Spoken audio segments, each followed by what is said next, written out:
আসসালামু আলাইকুম ভাইরা, যারা খুব হাসি খুশি সুন্দর একটি জিন্দেগি পার করবেন ভাবতেছেন, বিএনপি চলে এসছে আপনাদের, আর এখন কি ট্রাক চালাইতেছেন, বিএনপিকে ভোট দিছেন, এখন বিএনপি দেশটা সরকার গঠন করে ফেলছে, আর আপনি এখন বিএনপির একটি পদ নিয়ে চাঁদাবাজি মাদাবাজি করে সংসার চালা দিবেন, নিজেকে চলাইলে ফেলবেন, বা যতদিন বিএনপি থাকবে সুখে শান্তিতে কাটাবেন এবং নিজের আর্থিক অবস্থা বড় করবেন, নিজেকে এস্টাবলিশ করবেন। কিন্তু ভাই, শুধু নিজের এই যে ৬০-৭০ বছরের জিন্দিগির চিন্তাটা করলেন, নিজে আপনার সন্তান, যে সন্তানটাকে আপনি নিজে কোলে পিঠে করে মানুষ করতেছেন, তার ভবিষ্যতে কি হবে, তার ভবিষ্যৎটা কোথায় যাবে? সে কি হাদির মতন খুন হবে, নাকি আবু সাইদের মতন বুক পেতে দেবে পুলিশের সামনে, আর পুলিশ তাকে খুন করে মেরে ফেলবে? ওইটা তো চিন্তা করেন নাই ভাই। আপনি তো ভোটটা দিছেন, সরকারও নিয়ে এসেছেন আপনার পছন্দের প্রার্থীটাকে, আপনি নিয়ে এসেছেন আপনার পছন্দের মানুষটাকে, যারা কিনা দেশটাকে আরও 4 বছর সুন্দর করে চালাবে। আপনার মনের ধারণা, আর সুন্দর করে চালাক আর না চালাক, আপনার জন্য একটা কিছু করবেন না। আপনি যে ট্রাক ড্রাইভার আছেন, ইন ফিউচারেও আপনি ট্রাক ড্রাইভারই থেকে যাবেন। মধ্যে দিয়া আঙ্গুল ফুলে কলা গাছ হবে কার? মন্ত্রী, মিনিস্টার, এমপি এবং তার চালাপালাদের। হাসিনার যে চাবি টাবি বহন করে, যে যে যার যে তার গাড়ি চালায়, তার কত কোটি টাকার মালিক ছিল সে? কিভাবে হয়েছে? হাসিনার সাথে থেকে। আপনি ট্রাক চালান, আপনি তার সাথে থাকেন না, তাহলে আপনার খুশি হওয়ার দরকার নেই। এখানে আপনি লস করছেন, আপনার না হোক আপনার সন্তানদের লস করছেন, আপনি আপনার না হোক আপনার নাতিদের লস করছেন। এটা অনেক বড় ক্ষতি হয়ে গেছে। দেশের অর্থনৈতিক অবস্থা খারাপের দিকে যাবে, কারণ আমাদের যেই সরকার, ইন্টেরিয়র গভর্নমেন্ট, এরা কিন্তু ভালো কিছু রেখে যায় না এদের জন্য। এরা কিন্তু ভালো কিছু করে আপনার দেশটাকে উন্নত করে দিবে তা না।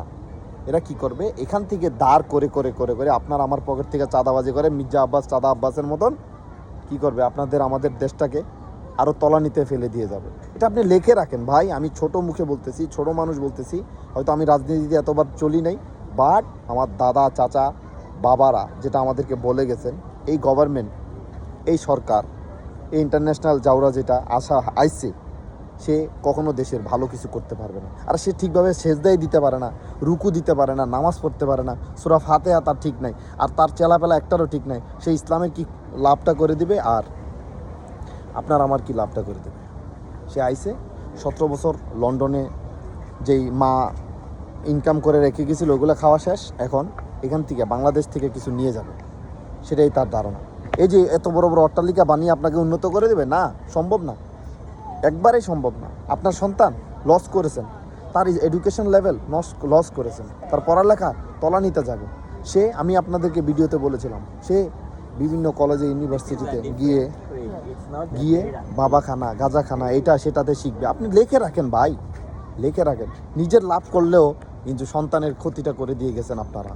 যারা গার্মেন্টসে কাজ করেন, বিএনপিকে ভোট দিয়েছেন, মনে করছেন গার্মেন্টস উন্নত করে দিবে। গার্মেন্টস কর্মী, বিএনপিকে ভোট দিয়েছেন, মনে করছেন আপনাদের এখন কি স্বপ্ন পূরণ হয়ে গেছে। না, আপনারটা পূরণ হইলেও আপনি যে গার্মেন্টসে কাজ করেন, গার্মেন্টসে কাজ করবেন, আপনার সন্তান এসে গার্মেন্টসে কাজ করবে কিংবা কনস্ট্রাকশনের লেবারই করবে, কারণ তারা আপনাদেরকে ভালো কিছু দিয়ে যেতে পারবে না। তাদের মধ্যে ওই এডুকেশনাল লেভেলের মানুষ নাই।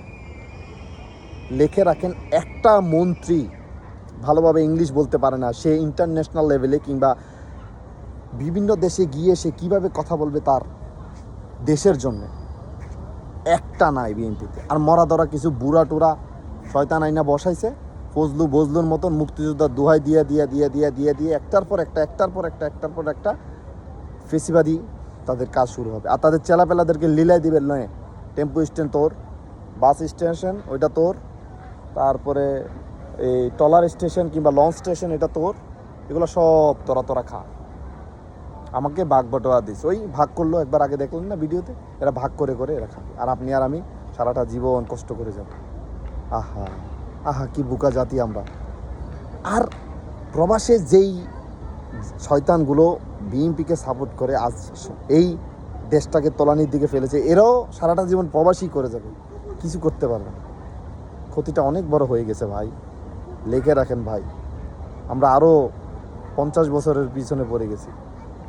এই সুযোগে পারি নাই তো, আর পারবও না, আর সম্ভবও নাই। আর এই ইয়াং জেনারেশনের অনেকটা ক্ষতি করে দিয়ে গেলেন আপনারা। এর আগের ক্ষতি করেছিল আমাদের দাদারা বাবারা, এখন ক্ষতি করে দিয়ে গেলেন আপনারা। এটা ভালো করেননি। আল্লাহর কাছে এটার জবাব দিতে হবে। যারা চুরি করে আজকে বিএনপিকে জিতিয়ে দিয়ে গেলেন, বুথ ডাকাতি করে বিএনপিকে জিতিয়ে দিয়ে গেলেন, মনে রাখেন হয়তো আপনার সন্তানগুলা ঘুষের টাকা সুদের টাকা দিয়ে বিদেশে পড়ালেখা করে মানুষের মতো মানুষ হবে আপনার দেখা মতে, কিন্তু কাল হাসরের ময়দানে আপনাকে জবাবদিহি করতে হবে। কাল আল্লাহর কাছে আপনাকে জবাবদিহি করতে হবে। মনে রাখেন, দিন কিন্তু এক যায় না। যারা এইভাবে দুর্নীতি করে গেছেন দেশটার সাথে, দেশের মানুষের সাথে, আমাদের মতন সাধারণ প্রবাসীদের সাথে, সাধারণ মানুষের সাথে, এটা ভালো করেন না ভাইয়ারা, খুব একটা ভালো করেন না। আমাদের অনেকটা ক্ষতি হয়ে গেছে, আমাদের অনেকটা ক্ষতি হয়ে গেছে প্রিয় ভাইরা।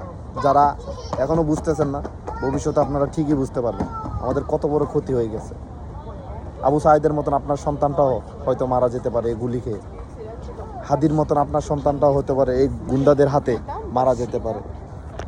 সকলে বোঝার চেষ্টা করুন এবং ভাবুন, ক্ষতি হয়ে গেছে, এখান থেকে নিজেদেরকে কীভাবে পুষিয়ে নিতে হবে। ওই 17 বছর কষ্ট করেছেন, আন্দোলন করতে গেছেন, আপনার আন্দোলনের কোনো দাম দেয় নাই।